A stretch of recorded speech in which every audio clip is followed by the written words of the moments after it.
बिस्मिल्लाहिर्रहमानिर्रहीम। Welcome to lecture number 18 face recognition on Raspberry पाई।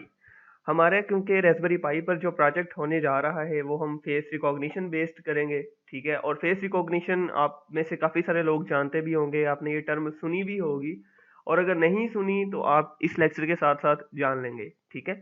हमारा ये लेक्चर, अब जो हम ये वाला लेक्चर 18 है, इसमें हम फेस रिकॉग्निशन देखेंगे क्या होती है, कंप्यूटर विजन किसे कहते हैं, और फेस रिकॉग्निशन बेसिकली क्योंकि कंप्यूटर विजन के अंडर फॉल करती है, तो हम पहले कंप्यूटर विजन को समझेंगे। फिर हम ये समझेंगे कि ओपन सीवी क्या होती है, जो कि हमारे पास एक कंप्यूटर विजन की लाइब्रेरी है, इसी पे हम काम कर रहे होंगे आगे रिकॉग्निशन और डिटेक्शन से। और रिकॉग्निशन के बारे में थोड़ा सा मैं आइडिया देता चलूँ कि रिकॉग्निशन का मतलब होता है बेसिकली रिकॉग्नाइज करना, किसी चीज़ को पहचानना, ठीक है। तो फेस रिकॉग्निशन से मुराद है कि फेस को एक कंप्यूटर कैसे पहचान सकता है। सही है, सिंपलेस्ट वर्डिंग में हम इस तरह से इसे समझ सकते हैं। हम इंसान जो हैं वो रिकॉग्निशन में बहुत अच्छे होते हैं। फॉर एग्जांपल, हम एक दफ़ा एक फेस को देख लें। लेट्स से मैंने किसी का फेस देखा, मुझे पता चल गया कि ये फेस जो है किसी अली नाम के या अहमद नाम के लड़के का है, ठीक है। अब मेरे सामने नेक्स्ट टाइम जब भी वो फेस आएगा, तो मैं जो है उसे एक सेकंड में पहचान लूंगा, ठीक है, कि ये अली है, ये अहमद है, या ये लेट्स से बिलाल है। तो हम ह्यूमंस जो हैं वो फेस रिकॉग्निशन या अदर थिंग्स की रिकॉग्निशन पे बहुत अच्छे होते हैं, लेकिन कंप्यूटर जो है इस चीज़ में बहुत बैड होते हैं।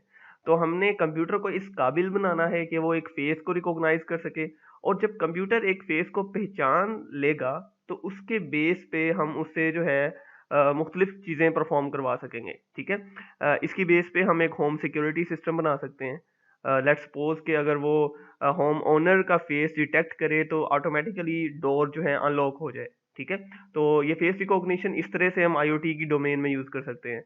और इसके अलावा इसकी और मल्टीपल एप्लीकेशंस हो सकती हैं, वो आप जो कुछ भी आपके जहन में आइडियाज़ आ सकते हैं। एक मैंने आइडिया जैसे होम सिक्योरिटी सिस्टम का दिया है, इसके अलावा काफ़ी सारे आइडियाज़ हो सकते हैं। पेडेस्ट्रियन जो है चलते हुए लोग, उनकी डिटेक्शन हो सकती है। एक स्पेसिफिक पाथ से कितनी गाड़ियां गुजरती हैं, इस चीज़ की डिटेक्शन हो सकती है। सही है। वो जो गाड़ियां हमारे पास हैं अक्सर, उनकी नंबर प्लेट रिकॉग्निशन हो सकती है। सही है, कि जो भी गाड़ी एक स्पेसिफिक पाथ से गुजरे उसकी नंबर प्लेट रीड हो जाए। तो ये यानी कि सिक्योरिटी की डोमेन में हमारे पास काफ़ी सारे इसके एप्लीकेशंस आ सकती हैं। अच्छा जी, अब हम कंप्यूटर विजन की तरफ आ जाते हैं, फिर से बेसिक्स की तरफ कि कंप्यूटर विजन से क्या मुराद है। मैं इसको एक्सप्लेन भी कर चुका हूँ, लेकिन इसकी एग्जांपल पे अगर हम चलें, लाइव एग्जांपल पे, तो सबसे जो कॉमन एग्जांपल हमारे पास फेसबुक का ऑटो टैग है। जब भी हम फेसबुक पे कोई इमेज अपलोड करते हैं, नॉर्मली अगर उसमें हमारे फ्रेंड्स की इमेजेस हैं, तो फेसबुक ऑटोमेटिकली हमारे फ्रेंड्स के इमेजेस के ऊपर एक रेक्टेंगल सी शो करना शुरू कर देता है, ठीक है।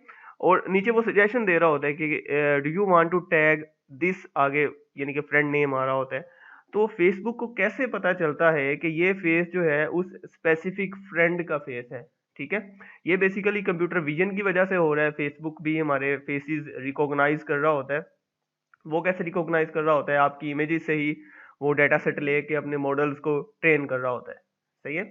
कंप्यूटर विजन की हम अगर डेफिनेशन को देखें तो it deals with how computers can get the finest details from digital images. यानी कि कंप्यूटर जो हैं वो इमेजेस में से कितनी मैक्सिमम डिटेल्स फाइंड आउट कर सकते हैं, इस चीज को हम कंप्यूटर विजन का नाम देते हैं, ठीक है। वो डिटेल्स क्या हो सकती हैं, वो कलर्स रिलेटेड डिटेल्स भी हो सकती हैं कि इमेज में कितने कलर्स की रेशो क्या है, उसकी इंटेंसिटी वगैरह क्या है, और मल्टीपल इमेज ऑपरेशंस रिलेटेड जितनी भी चीज़ें हैं वो कंप्यूटर विजन के अंदर फॉल करती हैं, ठीक है। जिसमें से हम जिस पे काम कर रहे होंगे वो फेस डिटेक्शन एंड रिकॉग्निशन है, ठीक है। अच्छा जी, अब ओपन सीवी की बात करते हैं हम। ओपन सीवी की बात मैं ऊपर भी कर चुका हूँ कि हम ओपन सीवी को यूटिलाइज कर रहे होंगे फेस रिकॉग्निशन और डिटेक्शन को सीखने के लिए। डिटेक्शन की बात मैं इसलिए कर रहा हूँ कि रिकॉग्निशन परफॉर्म करने से पहले हमेशा हम डिटेक्शन परफॉर्म करवाते हैं। सही है। तो इसलिए पहले डिटेक्शन होती है और बाद में रिकॉग्निशन होती है। समझ आती है बात। तो ओपन सीवी या ओपन कंप्यूटर विजन हम जो है एक पाइथन की लाइब्रेरी है, और बेसिकली ये एक सी में लिखी गई लाइब्रेरी है, लेकिन ओपन सीवी नाम से हमारे पास एक रैपर मौजूद है पाइथन के लिए, ठीक है।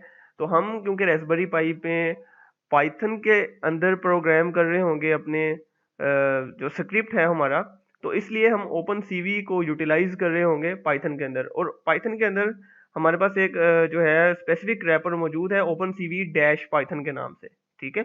वही हम इंस्टॉल करके उसी से जो है रास्पबेरी पाई के ऊपर अपने कंप्यूटर विजन रिलेटेड स्क्रिप्ट को कोड कर लेते हैं।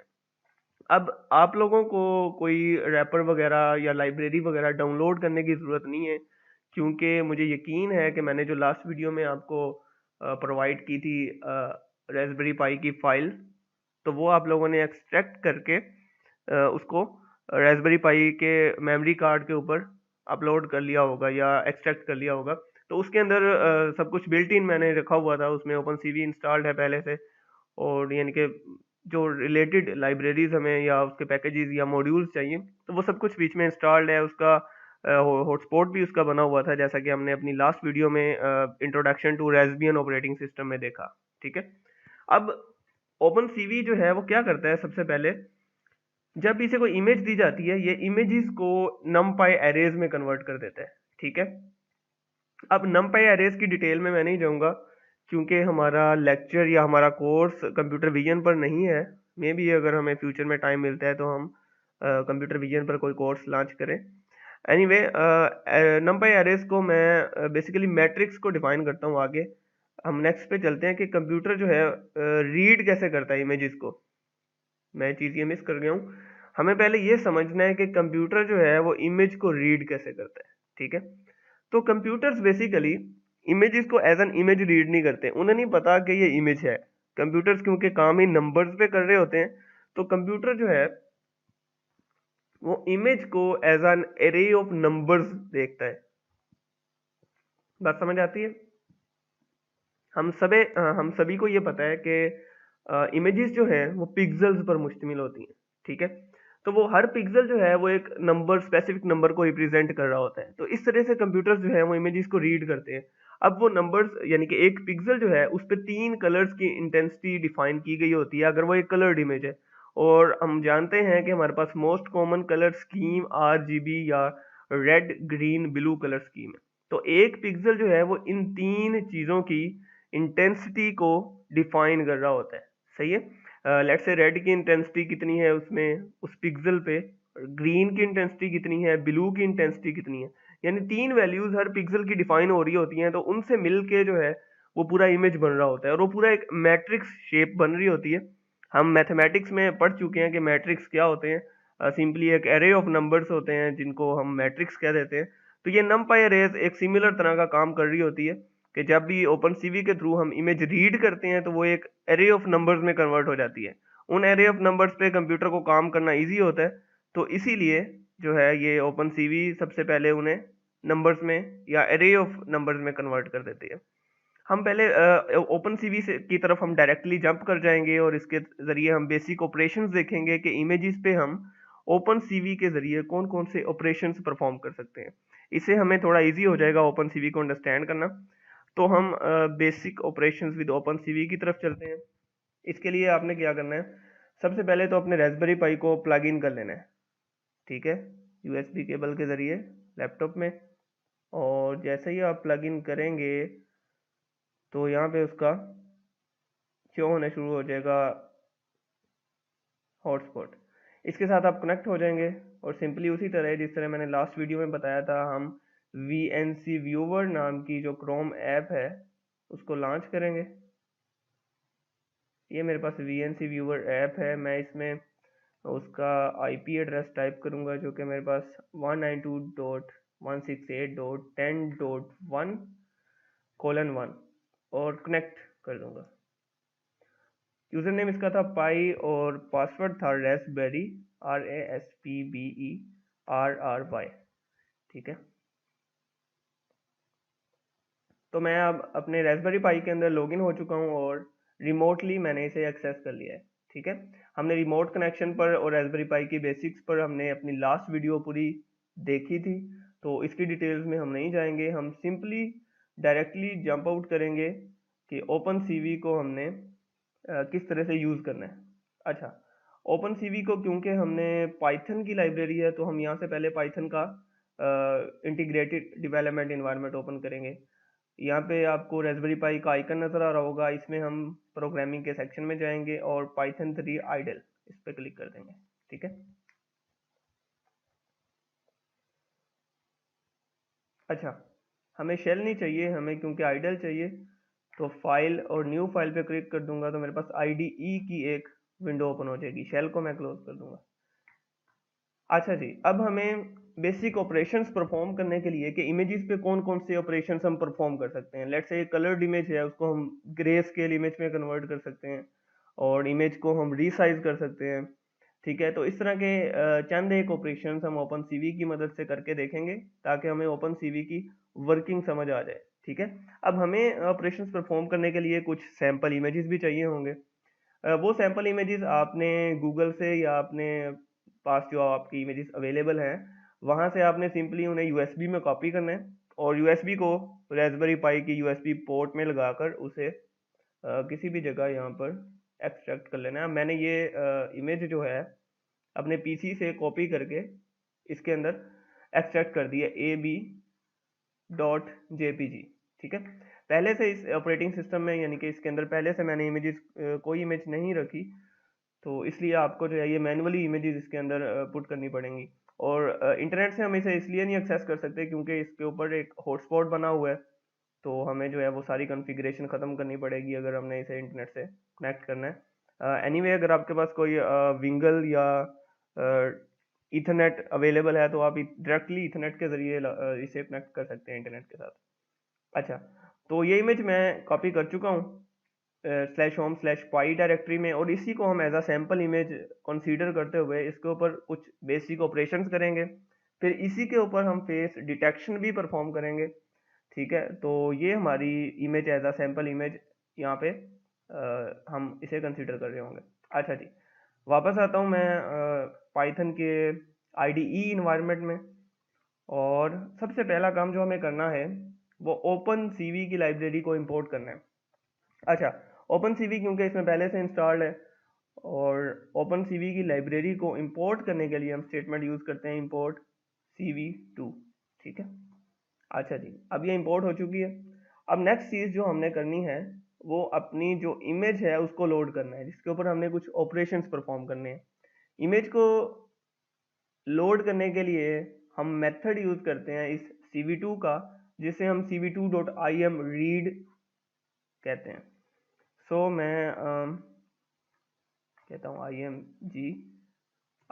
Is equal to 2.im read.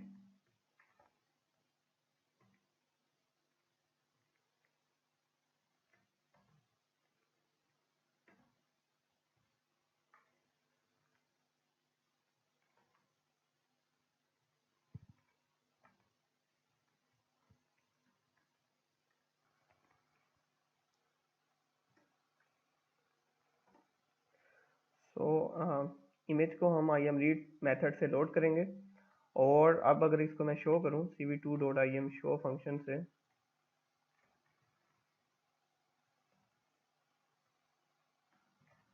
इसको टाइटल देते हैं हम सैम्पल। ये टाइटल में शो हो रहा होता है जो हम टेक्स्ट यहाँ पे लिखेंगे और im जो इमेज हमने लोड की है। ठीक है, 2 डॉट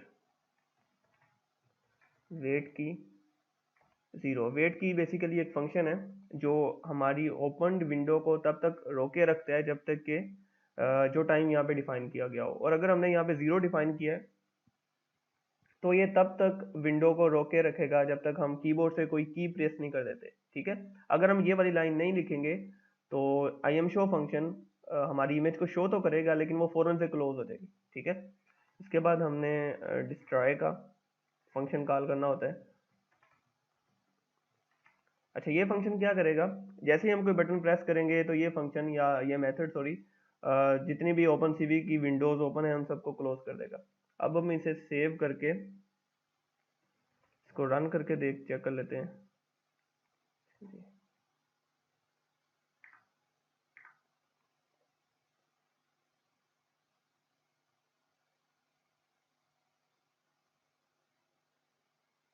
ये हमारे पास इमेज शो हो गई है, जो इमेज हमारे पास एज अ सैम्पल इमेज हमने चूज की थी, और इसका टाइटल यहाँ पे शो हो रहा है सैम्पल। ठीक है, तो इमेज सिंपल शो करने का मेथड ये था। अब हम ये देखते हैं कि इमेज को basically imshow function में, sorry imread function में, अगर हम यहाँ पे पैरामीटर कोमा डाल के 0 दे दें तो ये as a grey scale image इसे शो करेगा। ठीक है, अगर हम यहाँ पे कोई पैरामीटर नहीं देंगे तो इमेज में जितने कलर्स हैं या जिस फॉर्मेट में वो है उसी तरह से इमेज शो होगी। लेकिन अगर हम इसे कोमा दे के पैरामीटर यहाँ पे 0 सेट कर दें तो ये ग्रे स्केल इमेज के तौर पे शो होगी। इसको भी हम रन करके चेक कर लेते हैं।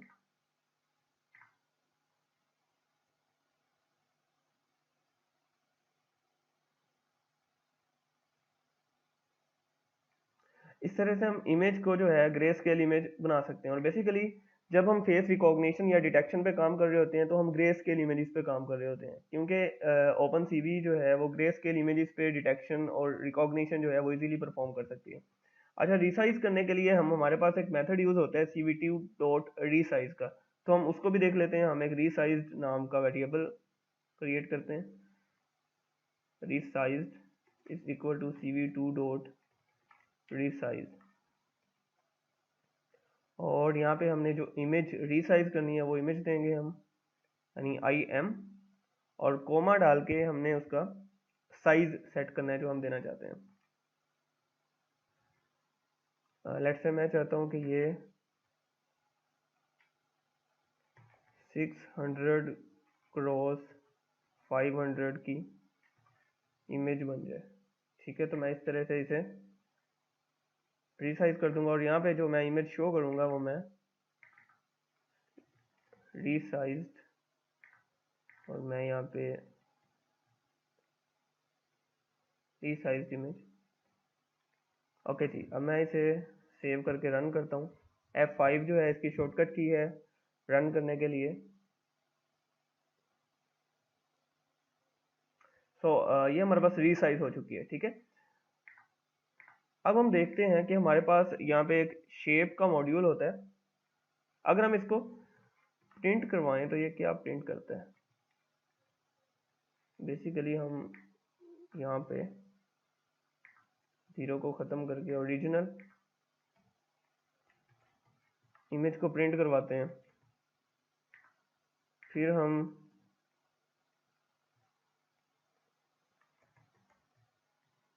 जो हमारी ग्रे स्केल इमेज है उसको प्रिंट करवा के देखते हैं कि उसको ये एज अ क्या प्रिंट करवाता है।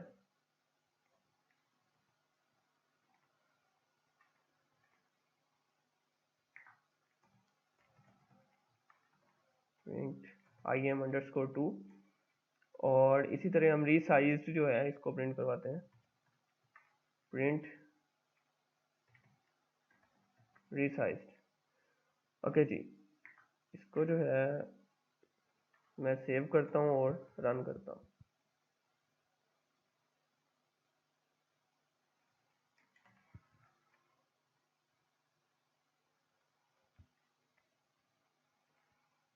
अच्छा जी, तो अब हम देखते हैं कि हमने जो है ये मैट्रिसेस हमारे पास शो हो रहे हैं। ठीक है, सबसे पहले जो हमने शो करवाई है, गौर से देखना है स्क्रिप्ट को।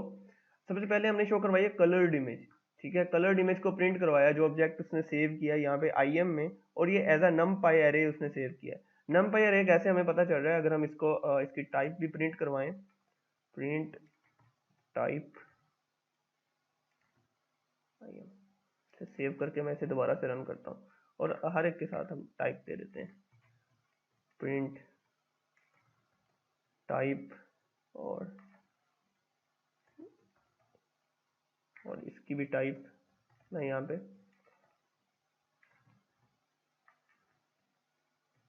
प्रिंट करवा लेता हूँ। सही है, सेव करके हम इसको रीस्टार्ट करते हैं और आप देखते हैं कि ये क्या शो करवाता है हमें। ओके जी, सबसे पहले तो इसने हमें इमेज शो करवाई, और इसने, हम नीचे आते हैं। अच्छा जी, अब देखें टाइप हर एक के साथ शो हो रही है। ये पहली जो हमने इमेज डिस्प्ले करवाई, प्रिंट करवाई सॉरी, ये पूरा मैट्रिक्स शो हो रहा है और ये 3 डायमेंशनल मैट्रिक्स है। 3 डायमेंशनल मैट्रिक्स क्यों है? क्योंकि ये एक कलर्ड इमेज है, ठीक है। पहली जो इमेज हमने प्रिंट करवाई, पहला जो ऑब्जेक्ट हमने प्रिंट करवाया वो कलर्ड इमेज है और इसकी क्लास क्या है? नमपाई। ये एक नमपाई अरे है, ठीक है। यानी ये इमेज जो हम शो करवा रहे हैं ये एक कलर्ड इमेज थी जो आईएम के अंदर एज एन मैट्रिसेस फॉर्म में ये सेव थी। और ये 3 जो है डायमेंशनल इमेज है। 3 डायमेंशनल इमेज किस लिए है? क्योंकि ये कलर्ड इमेज है और इसके 3 चैनल्स हैं हमारे पास, रेड ग्रीन ब्लू, ठीक है। अगर हम इसके चैनल्स भी शो करवाएं, print I am dot shape, let me run this.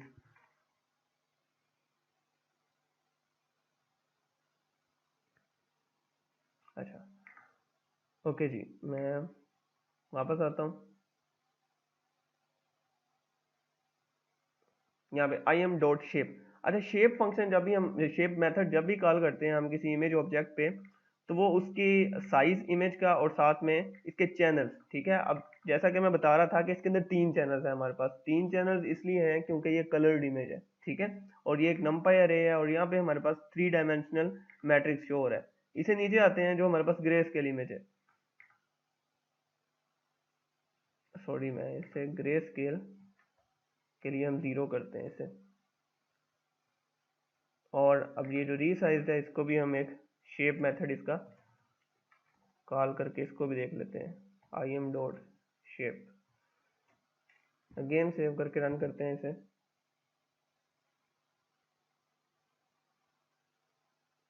Well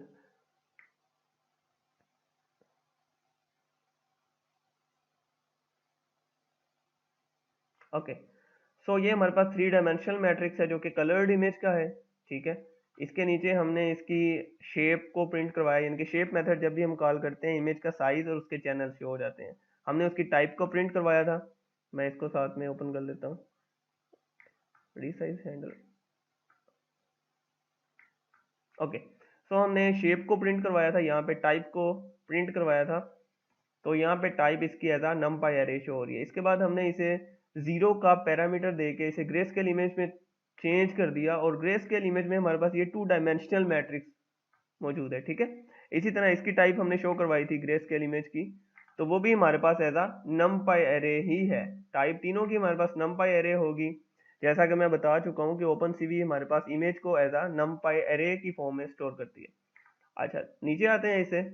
हमारे पास जो है रीसाइज हमने इमेज को किया और क्योंकि हमने कलर्ड इमेज को रीसाइज किया तो फिर से हमारे पास मैट्रिक्स जो आ रहा है वो 3 डायमेंशनल मैट्रिक्स आएगा। हम इसके आई एम शेप फंक्शन जो है इसका आउटपुट देखते हैं कि क्या रीसाइज होने के बाद वही स्पेसिफिक आउटपुट है जो हमने इसे दिया। सो 960 क्रॉस 960 और 3 चैनल इसके अंदर मौजूद है हमारे पास। सॉरी, मैं यहाँ पे रीसाइज्ड डॉट शेप, जल्दी में काम खराब होते हैं वैसे, तो मैं जल्दी में जो है काफ़ी सारी मिस्टेक्स कर गया हूँ। अच्छा, रीसाइज का हमने यहाँ पे साइज देखना था क्योंकि हमने रीसाइज किया इमेज को। ओके जी, सो हमारे पास यहाँ पे रीसाइज का ही इमेज का ही साइज जो हो रहा है 500 क्रॉस 600, जैसा कि हमने यहाँ पे साइज सेट किया था हमारा। तो ये थे हमारे पास ओपन सीवी के बेसिक ऑपरेशंस, ठीक है। कि रीसाइज हम कैसे करते हैं, शेप का मेथड हम कैसे कॉल करते हैं, और हम जो है उसका किसी इमेज का कलर कैसे चेंज कर सकते हैं, ठीक है। उसे ग्रे स्केल इमेज में कैसे कन्वर्ट कर सकते हैं। बेसिकली जो हमारे पास फोटो एडिटर्स होते हैं वो भी कुछ इस टाइप की विजन लाइब्रेरीज पे काम कर रहे होते हैं। उसमें भी कुछ कलर्स को मिक्स कर दिया जाता है, यानी कि कुछ कलर पिक्सल्स को किसी दूसरे कलर पिक्सल से चेंज कर दिया जाता है, तो हमारे पास काफ़ी मज़े मज़े के इफेक्ट्स बन जाते हैं, ठीक है। अच्छा, ओके, बल्कि शेप फंक्शन को छोड़ते हैं। अब हम नेक्स्ट आगे चलते हैं।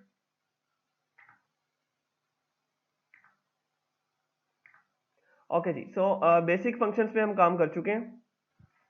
अब हम वापस आते हैं अपनी स्लाइड्स की तरफ और चलते हैं फेस डिटेक्शन प्रोसेस की तरफ कि बेसिकली फेस डिटेक्शन किस तरह से काम करती है। सबसे पहले होता ये कि हम इमेज से रिलेटेड एक कास्केड क्लासीफायर फाइल को लोड करते हैं। कास्केड क्लासीफायर फाइल क्या होती है? इसके अंदर फीचर्स होते हैं कि फेस के अंदर कौन कौन से कॉमन फीचर्स होते हैं, तो वो सारे कॉमन फीचर्स इकट्ठे करके एक फाइल में रख दिए जाते हैं। उस फाइल को कास्केड क्लासीफायर फाइल का नाम दिया जाता है, ठीक है।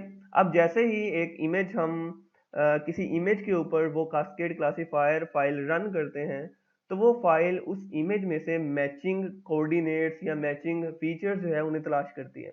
अगर तो उस स्पेसिफिक इमेज के अंदर मैचिंग फीचर्स उसे मिल जाते हैं, तो इसका मतलब है उस इमेज के अंदर कहीं ना कहीं फेस मौजूद है। ठीक है, तो उस फेस को जो है एक रेक्टेंगुलर फेस बॉक्स से शो कर दिया जाता है। बात समझ आइए। मैं रिपीट कर देता हूँ कि कास्केड क्लासीफायर फाइल के अंदर फीचर्स मौजूद होते हैं कि फेस के कौन कौन से कॉमन फीचर्स होते हैं। फॉर एग्जांपल एक एग्जांपल देता हूँ कि लेट्स से हर फेस के अंदर हमारे पास जो आईज के नीचे थोड़ा सा एरिया है वो थोड़ा सा डार्कर होता है। ठीक है, दोनों आईज के नीचे। इसी तरह नोज के पास जो है हमारे पास थोड़ा सा एरिया डार्कर होता है। तो इस तरह के फीचर स्टोर किए जाते हैं एक फाइल के अंदर। जैसे ही एक इमेज के ऊपर वो फाइल रन की जाती है, वो इमेज जो है उसके फीचर्स को मैच करने की कोशिश करती है फाइल अपने अंदर मौजूद फीचर्स के साथ। तो अगर तो फीचर्स कहीं से मैच होते हैं, इट मीन्स कि उस इमेज के अंदर फेस मौजूद है। तो जहाँ पे वो फेस मौजूद होता है वहां पर हम रेक्टेंगुलर बॉक्स शो करवा सकते हैं, ये बताने के लिए कि ये फेस हम फाउंड कर चुके हैं इमेज के अंदर। ठीक है, तो फेस डिटेक्शन को हम देख लेते हैं थोड़ा सा। फेस डिटेक्शन बेसिकली हम कैसे करते हैं, हम इसी सैंपल इमेज पे जो हमने अभी रेस्पबेरी पाई के अंदर देखी, हम इस पे एक डिटेक्शन परफॉर्म करते हैं अभी, और देखेंगे कि क्या वाकई इस इमेज के अंदर फेस डिटेक्ट होता है कि नहीं होता।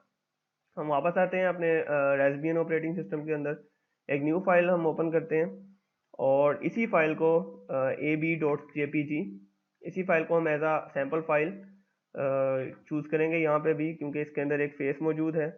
और इस पे हम अपना detection algorithm, detection script basically run करेंगे। ठीक है, तो मैं अगेन उसी तरह इंपोर्ट cv2 पे आता हूँ। और अच्छा, अब सबसे पहले मुझे करना ये होगा कि मुझे कास्केड क्लासीफायर फाइल चाहिए होगी। ठीक है, तो कास्केड क्लासीफायर्स हमारे पास कुछ ओपन सीवी के अंदर कुछ बने बनाए कास्केड क्लासीफायर्स होते हैं। ठीक है, फेस के लिए एक क्लासीफायर आपको मिल जाएगा, पर्सन्स को, पेडिस्ट्रेनियंस वॉकिंग पर्सन्स को डिटेक्ट करने के लिए आपको बीच में ओपन सीवी के अंदर ही कास्केड क्लासीफायर मिल जाएगा। इनके कुछ कॉमन क्लासीफायर जो हैं इसके अंदर हमारे पास बने बनाए मौजूद हैं। तो हमें खुद से अपनी कोई कास्केड क्लासीफायर बनाने की या फाइल बनाने की ज़रूरत नहीं है। हमने सिंपली उस फाइल को लोड करना है और लोड करके उसे एक इमेज के ऊपर रन कर देना है। ठीक है, तो हम सबसे पहले कास्केड क्लासीफायर को लोड करते हैं। उसे लोड करने के लिए हमने जो फंक्शन कॉल करना है वो है cv2 डॉट कास्केड क्लासीफायर। ठीक है, तो इसमें हम सबसे पहले अपनी क्लासीफायर फाइल का पाथ देंगे। अब मैंने क्योंकि फाइल को यहाँ से स्पाई के लाइब्रेरी के अंदर, स्पाई फोल्डर के अंदर ही रखा हुआ है फाइल को, यहाँ पे ये हमारे पास एक फाइल पड़ी है hard cascade frontal face default. इसके अंदर बेसिकली वो सारे फीचर्स मौजूद हैं जो एक फेस को डिटेक्ट करने के लिए यूज होते हैं। ठीक है, और थ्रू आउट हम फेस रिकॉग्निशन लेक्चर्स के दौरान हम इसी फाइल को यूटिलाइज कर रहे होंगे। और जो मैंने प्रोजेक्ट्स किए हैं इस रेस्पबेरी पाई को यूज़ करते हुए, अभी हम जब आगे करेंगे प्रोजेक्ट, उसमें भी हम बेसिकली इसी फाइल को यूज़ कर रहे होंगे। ठीक है, क्योंकि बेस हमारी यही फाइल है जिसके अंदर फेस के फीचर्स मौजूद हैं। इन्हीं फीचर्स को यूज़ करते हुए हम फेस डिटेक्ट कर रहे होंगे और इसी बेस पे हम आगे जो है फेस रिकॉग्निशन भी परफॉर्म करवाएंगे। ठीक है, तो फाइल, अब स्क्रिप्ट और फाइल दोनों एक ही फोल्डर में पड़े होने चाहिए तो बेटर है, फिर मुझे कंप्लीट पाथ नहीं देना पड़ेगा। यानी कि मैं इसे सिंपली सिर्फ फाइल का नाम दे सकता हूँ। लेकिन अगर आपकी ये स्क्रिप्ट फाइल और वो cascade classifier file different folders में है तो आपको कंप्लीट पाथ देना पड़ेगा। ठीक है, हार cascade frontal face default dot XML. ठीक है, बेसिकली ये एक एक्सएमएल फाइल है। ओके ओके जी, अब मुझे जो है सबसे पहले इमेज लोड करनी है जिसके ऊपर मैंने इस क्लासीफायर को रन करके देखना है कि उसके अंदर फेस मौजूद है या नहीं। और इमेज हमारे पास सिंपली वही है इमेज ab.jpg। सो मैं cv2.imread फंक्शन से इसे कॉल कर लूँगा, ab.jpg। ओके जी, सो ये एक कलर्ड इमेज लोड हो रही होगी। हम इससे जो है अलग से नाम दे देते हैं इमेज im color। ठीक है, और हम एक इसको अब ग्रे इमेज में कन्वर्ट कर लेते हैं। इसी तरह से एंड पे हमने पैरामीटर 0 लगा देना है, ठीक है।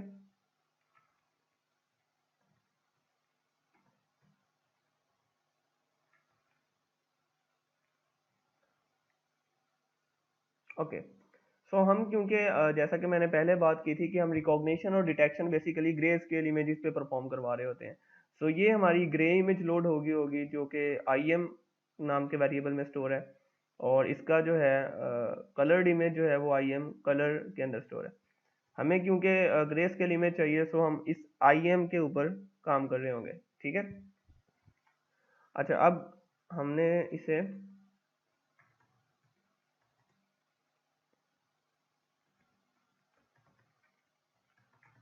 हम एक मेथड कॉल करते हैं इसका क्लासिफायर के ऊपर, जो कि है डिटेक्ट मल्टी स्केल। ये मेथड बेसिकली क्या कर रहा होता है, ये मेथड सिंपली फेस को डिटेक्ट कर रहा होता है, ठीक है।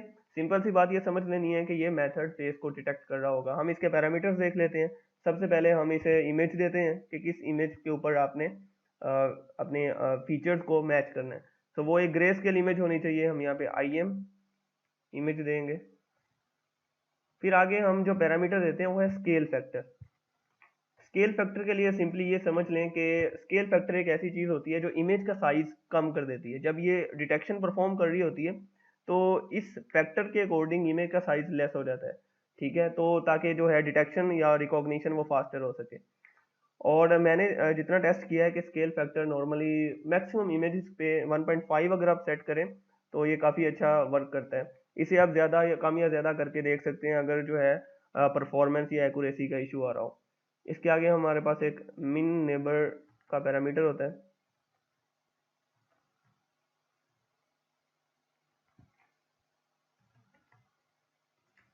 तो ये नॉर्मली हम इस पैरामीटर को 5 ही रखते हैं, ठीक है।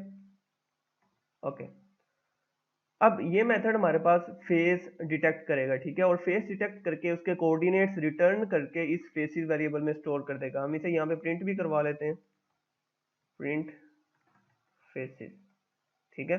और पहले हम इस इतना जो कोड है इसको रन करके देख लेते हैं कि ये क्या शो करता है हमें। मैं इस फाइल को पहले सेव करता हूँ पाई के अंदर, इसका नाम रख देता हूँ डिटेक्ट लेट्स से, ठीक है। और इसे हम रन करके देखते हैं F5 से कि क्या ये हमारे पास इस इमेज के अंदर फेस डिटेक्ट करता है। अगर तो फेस डिटेक्ट हुआ तो इट मीन्स कि ये जो है हमारे पास कुछ कोऑर्डिनेट्स फाइंड आउट करके हमें देगा। Mean I mean spelling mistake है शायद, सर ये एक्चुअली नेबर्स है, मीन नेबर्स, ठीक है। हम इसको दोबारा से रन करते हैं।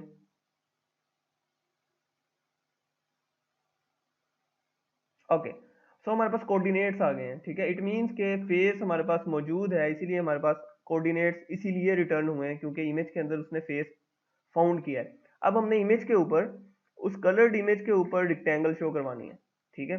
सो उसके लिए हम cv2 डॉट रिक्टेंगल का फंक्शन यूज करते हैं। और उससे पहले हम एक लूप लगाएंगे यहाँ पे।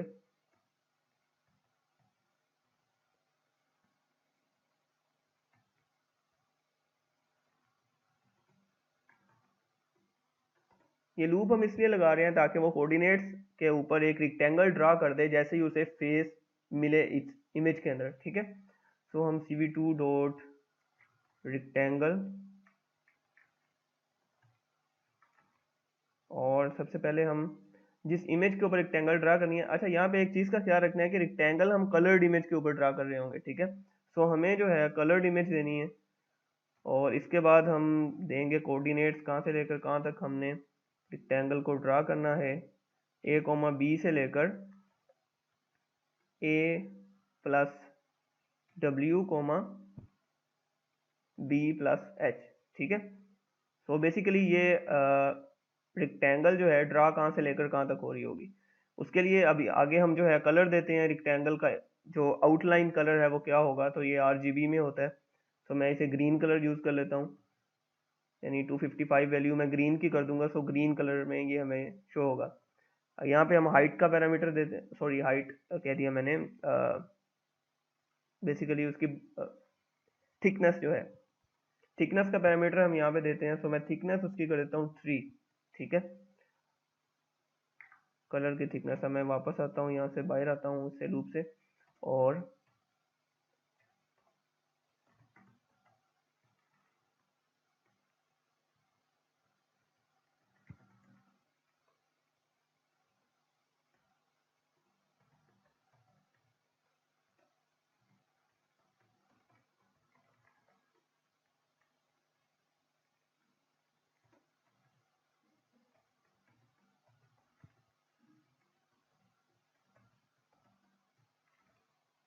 ओके जी। सो मैं इसको रन करके देखता हूँ क्या मेरे पास फेस जो है वो डिटेक्ट होता है और रेक्टेंगल ड्रा होती है फेस के इर्द गिर्द। ओके, सो ये हमारे पास काम कर रहा है स्क्रिप्ट, ठीक है। सो ये बेसिकली फेस डिटेक्शन परफॉर्म हो रही है। मैं दोबारा से स्क्रिप्ट को एक्सप्लेन कर देता हूँ।